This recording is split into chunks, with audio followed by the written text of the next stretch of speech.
saya instruksikan kepada Laskar FPI dan Udang untuk serius mengamankan para ulama kita dari teror dan ancaman dari siapapun, apakah itu datangnya dari komunis ataupun siapapun yang ingin mengacaukan negeri ini, yang ingin mengacaukan negara yang kita cintai ini. Hadirin kaum muslimin yang berbahagia, kita siap untuk membelakan Islam di Aceh dan umumnya pada Indonesia. Setiap ulama kita buat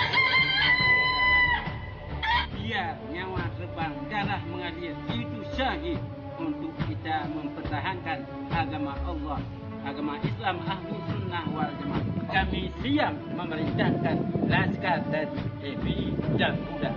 Alhamdulillah. Allahu Akbar. Allahu Akbar. Allahu Akbar.